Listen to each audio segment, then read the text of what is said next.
आज हम लोग आपकी कक्षा 11 में पाठ है नागमती वियोग वर्णन और इसके रचयिता हैं मलिक मोहम्मद जायसी। आज हम लोग इसके 9वें पद्यांश का संदर्भ, प्रसंग, व्याख्या और काव्य सौंदर्य लिखना सीखेंगे। लेकिन सबसे पहले हम लोग हमेशा की तरह इस पद्यांश में जितने भी शब्द आए हुए हैं पहले हम लोग इन सभी शब्दों पर एक नज़र डालेंगे और यदि इनमें से किसी का भी अर्थ कठिन होगा तो पहले हम लोग उसका सरल अर्थ जानेंगे, फिर उसके बाद हम लोग इसकी व्याख्या को सीखेंगे।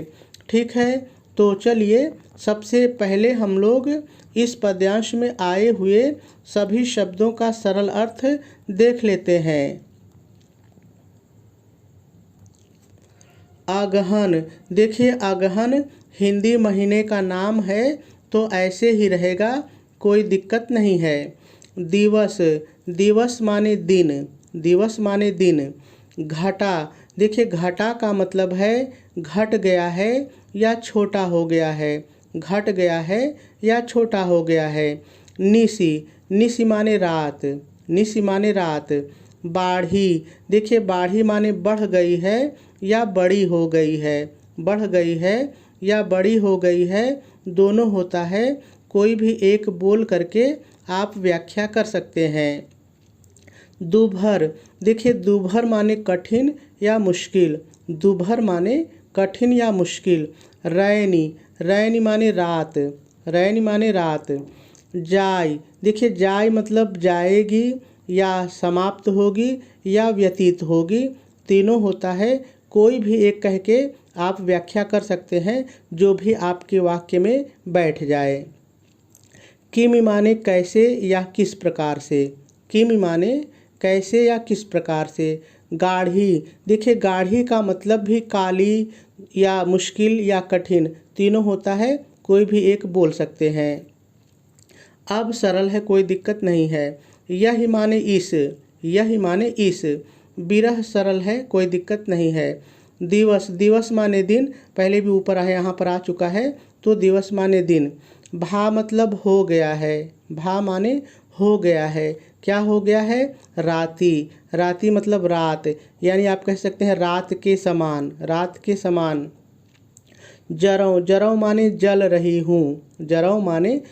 रही हूँ, रानी नागमती कहती हैं कि जल रही हूँ। विरह सरल है, ठीक है। जस माने जैसे या जिस प्रकार से, जस माने जैसे या जिस प्रकार से। दीपक बाती, देखिए दीपक बाती मतलब दीपक की बाती, दीपक बाती माने दीपक की बाती। कांपे मतलब कांप रहा है, कांपे माने कांप रहा है, क्या कांप रहा है? हिया, हिया मतलब हृदय, हिया माने हृदय। जनावे, देखिए जनावे मतलब प्रकट करना। आप कहते हैं ना कि तुम जनाए हो, तुम ही बताए हो, तो बताना या प्रकट करना, ठीक है, बताना या प्रकट करना। शिव, शिव माने शीत, जिसको आप ठंडी बोलते हैं, तो शीत कह लीजिए, ठंडी कह लीजिए, कोई दिक्कत नहीं है। तौपय, देखिए तौपय मतलब तभी। जाय मतलब जाएगी या समाप्त होगी, ऊपर भी एक बार आ चुका है, तो जाएगी या समाप्त होगी। होय मतलब होय माने होंगे। संग माने साथ। पीयू, पीयू माने पति या प्रियतम, दोनों होता है। कोई एक बोल करके व्याख्या कर लीजिए। घर, देखिए घर माने प्रत्येक घर माने प्रत्येक घर। चीर माने वस्त्र। रचे मतलब बन रहे हैं। सब काहू, देखिए सब काहू का मतलब सबके, तो यहाँ पर सबके का मतलब है सभी स्त्रियों के, ठीक है, सभी स्त्रियों के। मोर माने मेरा। रूप रंग सरल है, कोई दिक्कत नहीं है। लेगा मतलब ले गया। नाह, देखिए नाह माने नाथ, और नाथ का मतलब होता है पति या प्रियतम, तो आप पति या प्रियतम कह के व्याख्या कर सकते हैं। पलटी, देखिए पलटी मतलब पलट कर, न मतलब नहीं, न मतलब नहीं। बहुरा मतलब वापस आया, बहुरा मतलब वापस आया। गा, गा देखिए, गा का मतलब यहाँ पर है गया, गा मतलब गया, ठीक है, जो सरल है। बिछोई, बिछोई, बिछोई का मतलब बिछड़ कर, बिछोई का मतलब बिछड़ कर। अबहु, अबहु मतलब अब भी, अबहु माने अब भी। फिरे, फिरे मतलब वापस आ जाए, यहाँ पर फिरे का मतलब वापस आ जाए। फिरे इसका भी वही मतलब है, फिरे, ठीक है, फिरे मतलब आए, आ जाए, ठीक है। रंग, रंग मतलब रंग, कोई दिक्कत नहीं है। सोई, सोई माने वही, सोई माने वही। सियरी, देखिए सियरी मतलब शीत या ठंडी, शीत या ठंडी दोनों होता है, कोई एक बोल लीजिए। आगिनी, देखिए आगिनी माने अग्नि, आगिनी माने अग्नि। बिरहीन, बिरहीन सरल है, रानी नागमती अपने लिए कह रही हैं कि बिरहीन, ठीक है। हिय, हिय मतलब हृदय, हिय माने हृदय। जारा मतलब जल रहा है, जारा मतलब जल रहा है। देखिए सुलुग, सुलुग दग्ध, इतने को एक साथ लेते हैं तो देखिए सुलुग, सुलुग दग्ध का मतलब है धीरे धीरे जलना। सुलगना आप कहते हैं, जब कोई आग सुलगती है तो वो धीरे धीरे जलती है, तो सुलुग, सुलुग दग्ध मतलब धीरे धीरे जलना। होय मतलब हो गया है, होय मतलब हो गया है, क्या हो गया है? छारा, छारा का मतलब होता है राख, छारा माने राख।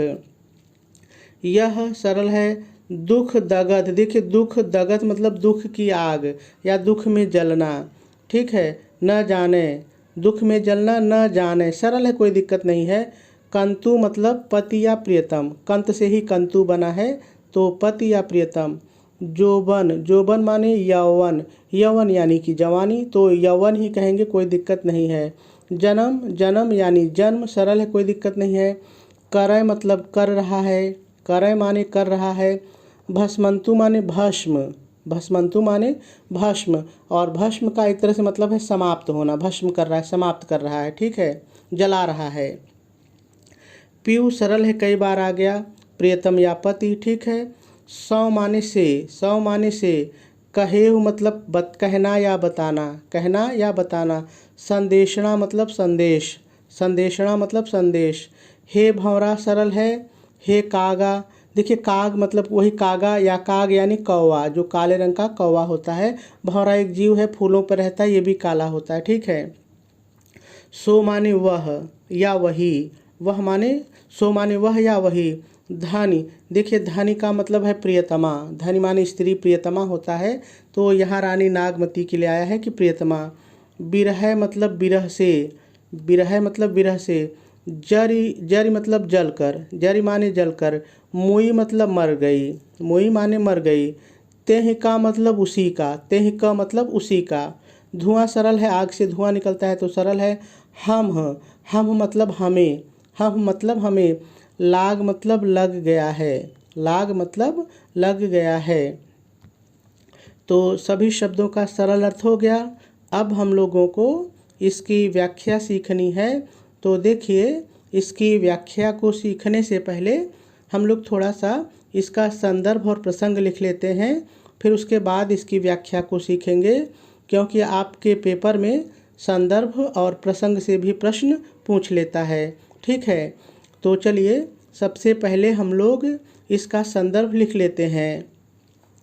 तो आप संदर्भ हेडिंग डालेंगे, डैश डालेंगे और डैश डाल करके लिखेंगे प्रस्तुत पद्यांश हमारी पाठ्य पुस्तक हिंदी के काव्य खंड में संकलित नागमती वियोग वर्णन शीर्षक से उद्धृत है। इसके रचयिता मलिक मोहम्मद जायसी जी हैं।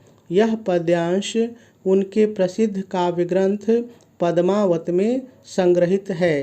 पूर्ण विराम लगा देंगे और आपका संदर्भ पूरा हो जाएगा। चलिए अब हम लोग इसका प्रसंग भी लिख लेते हैं। तो आप प्रसंग हेडिंग डालेंगे, डैश डालेंगे और डैश डाल करके लिखेंगे प्रस्तुत पद्यांश में कवि जायसी जी ने अगहन माह के आगमन पर रानी नागमती की विरह दशा का बहुत ही हृदय स्पर्शी वर्णन किया है। पूर्ण विराम लगा देंगे और आपका प्रसंग भी पूरा हो जाएगा। चलिए अब हम लोग इसकी व्याख्या को सीखते हैं। तो कवि जायसी जी कहते हैं, आगहन दिवस घटा निस बाढ़ी दूभर। देखिए मुझे लगता है यहाँ पर दूभर होना चाहिए, मिसप्रिंट हो गया है। तो देखिए चाहे दूभर रहे चाहे दूभर रहे, दोनों का एक ही मतलब है, कठिन या मुश्किल। ठीक है, तो दूभर रैनी जाय किम गाढ़ी। तो देखिए एक बार में हम लोग एक एक लाइन लेकर के ही इसकी व्याख्या को सीखेंगे। ठीक है, तो देखिए सबसे पहले आप व्याख्या हेडिंग डालेंगे, डैश डालेंगे और डैश डाल करके पहले थोड़ा सा भाव के अनुसार आप अपनी तरफ से जोड़ करके लिखेंगे। आप अपनी तरफ से क्या जोड़ करके लिखेंगे, ध्यान से सुनिए। प्रस्तुत पद्यांश में रानी नागमती विरह की अग्नि में जलती हुई कहती है कि, अब लाइन पर आ जाइए। कहती है कि अगहन का महीना लग गया है। अगहन तो हम लोग कहेंगे अगहन का महीना लग गया है। दिन छोटा, दिवस माने दिन, घटा मतलब छोटा, दिन छोटा और रात निसी रात, और रात बड़ी हो गई है, बाढ़ी बड़ी हो गई है। अगहन का महीना लग गया है, दिन छोटा और रात बड़ी हो गई है। रात रैन रात कठिन हो गई है, दूभर कठिन हो गई है, रात कठिन हो गई है। इस कठिन रात को गाढ़ी, इस कठिन रात को किस तरह से, किस तरह से या किस प्रकार से, इस कठिन रात को किस प्रकार से व्यतीत करूं, जाय व्यतीत करूं। इस कठिन रात को किस तरह से या किस प्रकार से व्यतीत करूं, पूर्ण विराम लगा देंगे और इस एक लाइन की व्याख्या पूरी हो जाएगी। चलिए इस एक लाइन की व्याख्या को फिर से सीखते हैं, लेकिन पहले इस एक लाइन की व्याख्या ज़रा सा आप मेरे शब्दों में सुन लीजिए, तो व्याख्या सीखना आसान हो जाएगा।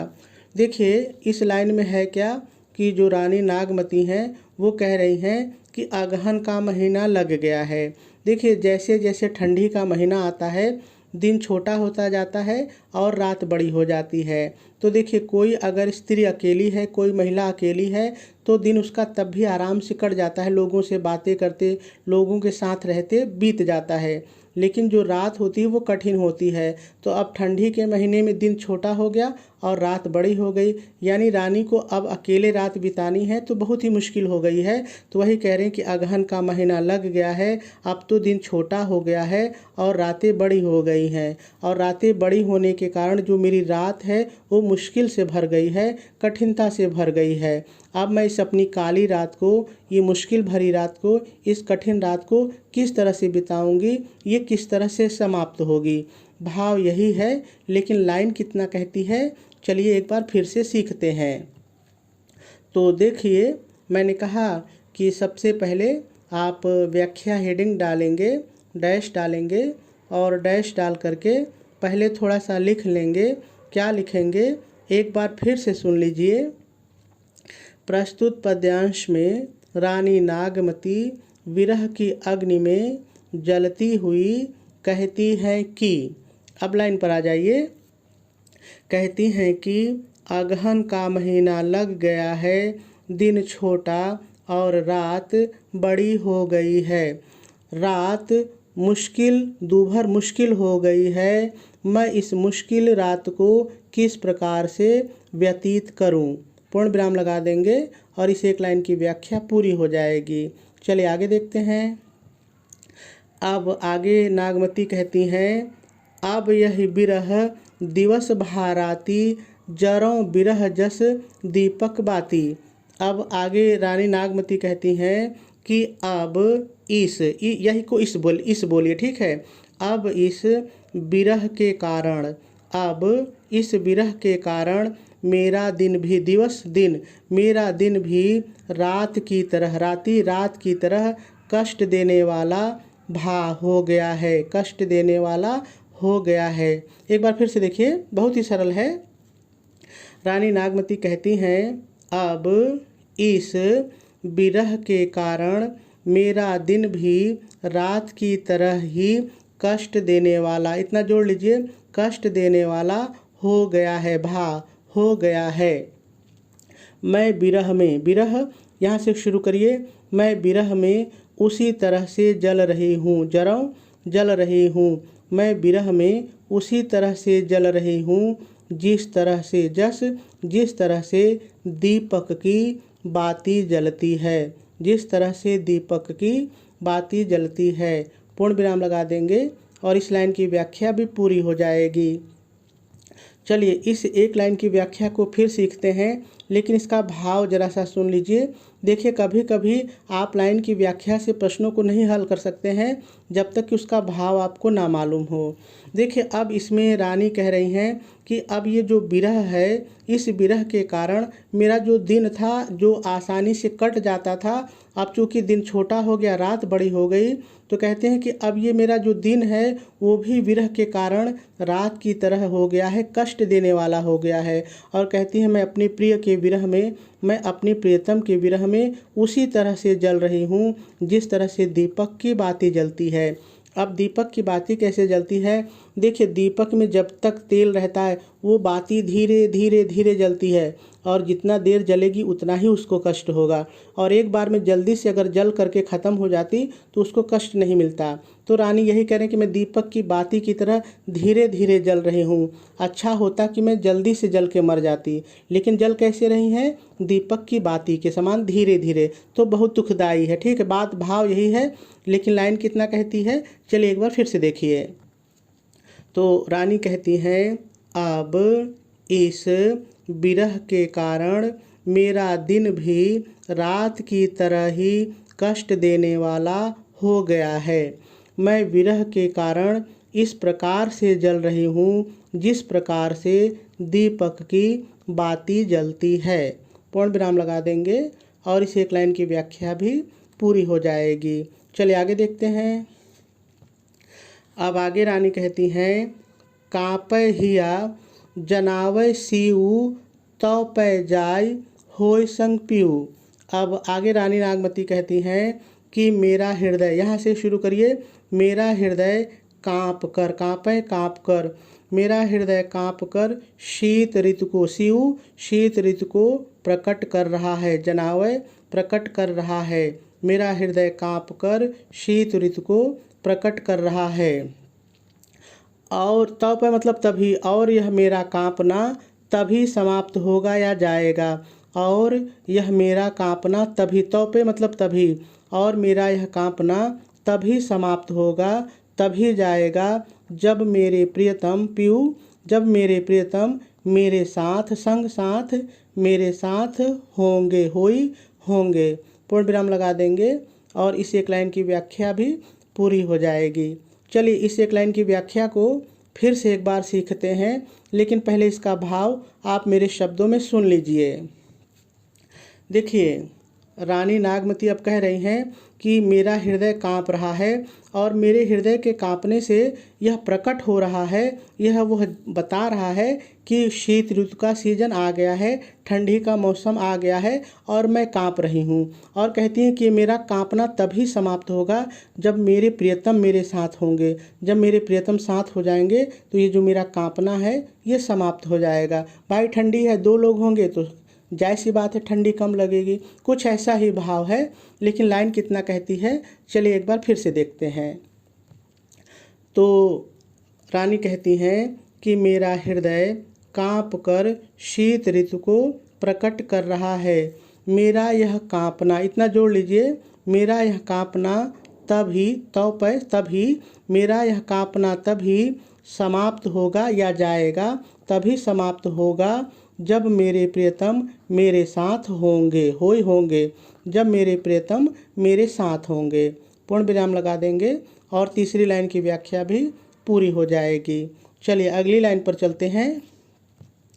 अगली लाइन कहती है घर घर चीर रचे सब काहू मोर रूप रंग लेगा नाह। बहुत ही सरल लाइन है। अब आगे रानी कहती हैं कि प्रत्येक घर में, घर घर मतलब प्रत्येक घर में, है ना, अव्ययी भाव समास, प्रत्येक घर में सभी लोग, सब का हो मतलब सभी लोग या सभी स्त्रियां, प्रत्येक घर की या तो कह सकते हैं, जैसा आप बैठा सके, ठीक है। प्रत्येक घर की सभी स्त्रियां रंग बिरंगे वस्त्र बना रही हैं। रचे मतलब बना रही हैं, चीर माने वस्त्र। फिर से इतना देखिए, रानी नागमती कहती हैं कि प्रत्येक घर की स्त्रियां, सभी स्त्रियां, प्रत्येक घर की सभी स्त्रियां रंग बिरंगे वस्त्र बना रही हैं, लेकिन मेरा, मोर मतलब मेरा, लेकिन मेरा रूप रंग मेरा प्रियतम या मेरे प्रियतम लेकर चले गए हैं। ठीक है, और इस लाइन की व्याख्या भी पूरी हो जाएगी। चलिए इस एक लाइन की व्याख्या को फिर से देखिए, कहीं नहीं समझ में आया होगा तो समझ में आ जाएगा। देखिए, अब इस लाइन में रानी ये कह रही हैं कि सभी घर में, भाई ठंडी का सीजन आ गया है, ठंडी की ऋतु आ गई है। अब जो सभी स्त्रियां हैं, जितने भी घर में स्त्रियां हैं, वो ठंडी का रंग बिरंगा वस्त्र बनाने लगी हैं। लेकिन रानी नागमती कहती हैं कि मेरा रूप रंग तो मेरा प्रियतम लेकर के चला गया है, यानी अब उनको रंग बिरंगे वस्त्रों में कोई रुचि नहीं है, क्योंकि उनका प्रियतम उनके पास नहीं है। तो वही कहती है कि मेरा रूप रंग तो मेरा प्रियतम लेकर चला गया है, फिर मैं क्या रंग बिरंगे कपड़े बनाऊं। ठीक है, भाव यही है। लाइन कितना कहती है, चलिए एक बार फिर से देख लीजिए। तो रानी नागमती कहती हैं, प्रत्येक घर की सभी स्त्रियां रंग बिरंगे वस्त्र बना रही हैं, किंतु मेरा तो रूप रंग मेरे प्रियतम लेकर चले गए हैं। अर्थात लिख दीजिए, अर्थात इन रंग बिरंगे वस्त्रों में मेरी कोई भी रुचि नहीं है। पूर्ण विराम लगा देंगे और इस लाइन की व्याख्या भी पूरी हो जाएगी। चलिए आगे देखते हैं। आगे रानी कहती हैं, पलट न बहुरा गा जो बिछोई, अबहों फिरे रंग सोई। बहुत ही प्यारी लाइन है। अब देखिए, रानी नागमती कहती हैं कि मेरा प्रियतम जो, यहाँ से शुरू करिए, मेरा प्रियतम जो बिछुड़ कर एक बार गया, गा गया, मेरा प्रियतम जो बिछुड़ कर या बिछड़ कर एक बार गया तो फिर पलट कर नहीं आया। बहुरा मतलब आया, तो फिर पलट कर नहीं आया।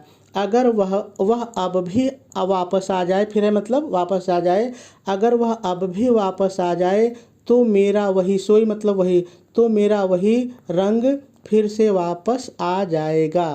पूर्ण विराम लगा देंगे और इस लाइन की व्याख्या भी पूरी हो जाएगी। चलिए इस लाइन की व्याख्या एक बार फिर से सीखते हैं, लेकिन पहले मेरे शब्दों में इसका भावार्थ समझिए। देखिए, रानी नागमती इस लाइन में कहती हैं कि जो मेरा प्रियतम था एक बार मुझसे बिछड़ कर जो गया तो फिर पलट करके वो वापस नहीं आया। अगर मेरा प्रियतम अब भी वापस आ जाए तो देखिए, जो मेरा रंग रूप पहले था, मैं जो पहले से सुंदर खिली हुई थी, मेरा वो रंग रूप फिर से वापस आ जाएगा, मैं फिर से सुंदर हो जाऊंगी।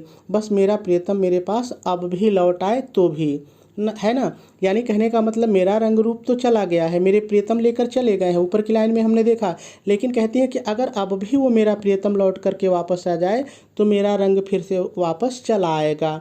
भाव यही है। लाइन कैसे कहती है, इसी बात को चलिए देखते हैं। तो रानी कहती हैं, जो मेरा प्रियतम बिछड़ कर एक बार गया तो फिर पलट कर वापस नहीं आया। अगर वह अब भी वापस आ जाए तो मेरा वही रंग रूप फिर से वापस आ जाएगा, या फिर से मेरा वही रंग रूप हो जाएगा। पूर्ण विराम लगा देंगे और इस लाइन की व्याख्या भी पूरी हो जाएगी। चलिए अगली लाइन देखते हैं। अगली लाइन कहती है, सियर अगिन बिरहिन हियजारा, सुलुग सुलुग दगधय हुई छारा। बहुत ही सरल लाइन है। अब रानी कहती हैं कि यह शीत ऋतु, सियर माने शीत ऋतु, यह शीत ऋतु अग्नि बनकर, यह शीत ऋतु अग्नि बनकर मुझ बिरहिन को, बिरहिन मतलब मुझ बिरहिन को, रानी नागमती कहती हैं कि मुझ बिरहिन के हृदय को जला रही है, जला रही है। एक बार फिर से देखिए थोड़ा सा। रानी नागमती कहती हैं कि शीत ऋतु अग्नि बनकर मुझ बिरहिन के हृदय को जला रही है और मेरा हृदय, इतना भाव के अनुसार जोड़ लीजिए। और मेरा हृदय धीरे धीरे जलकर, सुलुग सुलुग दग्धय मतलब धीरे धीरे जलकर राख हो गया है, हो गया है, छारा राख, राख हो गया है। पूर्ण विराम लगा देंगे और इस लाइन की व्याख्या भी पूरी हो जाएगी।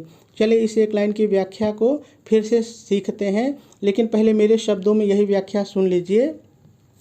देखिए, रानी कहती हैं कि ये जो शीत ऋतु आ गई है, ये जो अगहन के महीने में ठंडी पड़ने लगी है, ये आग बन करके, ये शीत ऋतु आग बन करके मुझ बिरहिन के हृदय को जला रही है। और इस बिरह की आग में मेरा हृदय धीरे धीरे जल करके, सुलग सुलग करके मेरा हृदय धीरे धीरे जल करके राख हो गया है। ठीक है, यही बात कह रही हैं। तो चलिए फिर से एक बार लाइन से सीखते हैं। तो रानी कहती हैं, शीत ऋतु की अग्नि, शीत ऋतु अग्नि बनकर, शीत ऋतु अग्नि बनकर मुझ बिरहिन के हृदय को जला रहा है। और मेरा हृदय, इतना मैंने कहा था जोड़ लीजिएगा। और मेरा हृदय धीरे धीरे, पुनरुक्ति प्रकाश सुलग सुलग, धीरे धीरे जल करके राख हो गया है। पूर्ण विराम लगा देंगे और इस लाइन की व्याख्या भी पूरी हो जाएगी। चलिए अगली लाइन देखते हैं। अब आगे रानी कहती हैं, यह दुख दगध न जाने कंतु, जोबन जन्म करय भस्मंतु। देखिए बहुत ही सरल लाइन है। अब रानी कहती हैं कि यह दुख में जलना, दुख दगध दुख में जलना, यह मेरा दुख में जलना मेरा प्रियतम, कंतु प्रियतम, मेरा प्रियतम नहीं जानता है।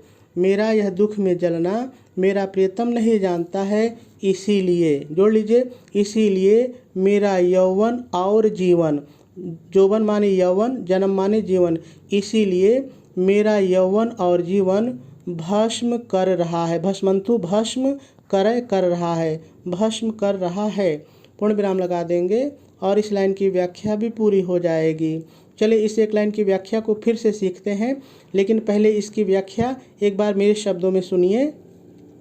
देखिए, रानी नागमती ये कह रही हैं कि जो ये शीत ऋतु है मुझे विरह की अग्नि में जला रही है, मैं सुलग सुलग के जल रही हूँ। इस बात को जो मेरा प्रियतम है वो नहीं जानता है कि मैं दुख की अग्नि में जल रही हूँ, मैं विरह की अग्नि में जल रही हूँ, मेरा प्रियतम नहीं जानता। और उसके न जानने के कारण ही जो मेरा यौवन है, जो मेरा जीवन है, वो भस्म हो रहा है, समाप्त हो रहा है।